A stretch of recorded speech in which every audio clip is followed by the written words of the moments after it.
بسم اللہ الرحمن الرحیم۔ السلام علیکم ورحمۃ اللہ وبرکاتہ۔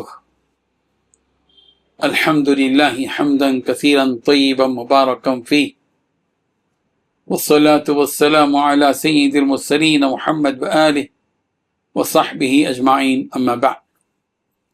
حاضرین و ناظرین،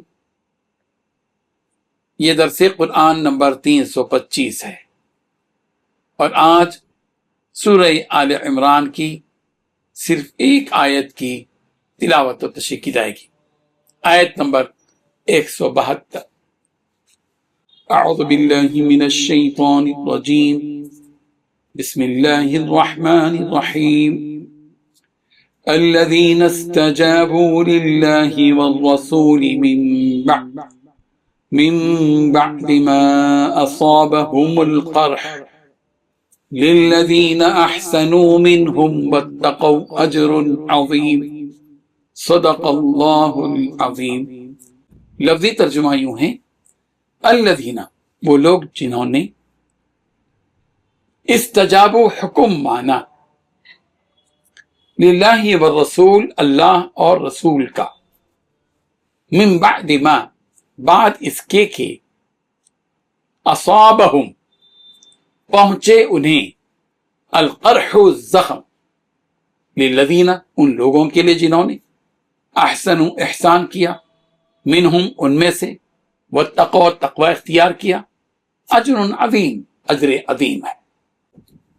ترجمہ یوں ہے، وہ لوگ جنہوں نے زخم کھانے کے بعد بھی اللہ اور رسول کی پکار کا فرما برداری سے جواب دیا، ایسے نیک اور متقی لوگوں کے لیے زبردست اجر ہے۔ اس آیت میں دو باتیں بتلائی گئی ہیں۔ پہلی بات، اللہ اور اس کے رسول کے حکم کو تسلیم کرنے والوں کا اس آیت میں ذکر خیر ہے۔ دوسری بات، ایسے نیک لوگوں کا انجام بھی کہ ان نیک اور متقی لوگوں کے لیے آخرت میں اجر عظیم ہے۔ بزرگان محترم، اس آیت میں جنگ احد کے دوسرے دن پیش آئے واقعے کی طرف اشارہ ہے۔ واقعہ یہ ہوا کہ جب مکے کے مشرکین احد کے میدان سے واپس ہو گئے تو راستے ہی میں انہیں اس احساس نے ستایا کہ ہم غالب آنے کے باوجود خواہ واپس لوٹ آئے۔ ہمیں چاہیے تھا کہ اسی وقت ایک ہی جھٹکے میں سارے مسلمانوں کو ختم کر دیتے۔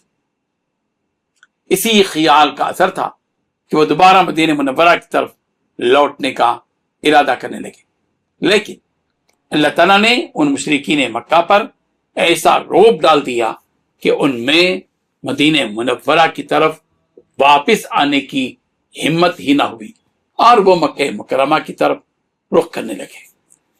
لیکن جاتے جاتے ایک شرارت یہ کر دی کہ جو مسافر مدینہ منورہ کی طرف جا رہے تھے ان سے یہ کہلا بھیجا کہ جب تم مدینہ پہنچو تو مسلمانوں کے دلوں میں ہمارا رعب جماؤ اور کہو کہ مکے والے دوبارہ تم پر حملہ کرنے کے لیے آ رہے ہیں۔ ادھر مکے کے مشرکین نے یہ شرارت سوجھی، اور ادھر اللہ تعالیٰ نے رسول رحمت صلی اللہ علیہ وسلم کو بذریعہ وحی اس بات کی اطلاع دے دی کہ اس طرح مشرکین مکہ کا ارادہ ہے۔ ابن جریر کی روایت کے مطابق رسول رحمت صلی اللہ علیہ وسلم مکہ کے مشرکین کے تعاقب کے لیے حمراء الاسد تک پہنچے۔ حمراء الاسد مدینہ منورہ سے 8 میل کے فاصلے پر ایک مقام کا نام ہے۔ امام قرطبی رحمۃ اللہ علیہ لکھتے ہیں کہ جنگ احد کے دوسرے دن رسول رحمت صلی اللہ علیہ وسلم نے صحابہ کرام رضی اللہ عنہم میں اعلان فرمایا کہ ہمیں مشرکین مکہ کا تعاقب کرنا ہے، مگر اس میں صرف وہی لوگ جا سکیں گے جو کل جنگ احد میں ہمارے ساتھ تھے۔ رسول رحمت صلی اللہ علیہ وسلم کے اس اعلان مبارک پر 200 مجاہدین کھڑے ہو گئے۔ صحیح بخاری کی روایت کے مطابق اس اعلان پر 70 صحابہ کرام رضی اللہ عنہم کھڑے ہوئے، جن میں ایسے صحابہ بھی تھے جو جنگ احد میں شدید زخمی ہو چکے تھے۔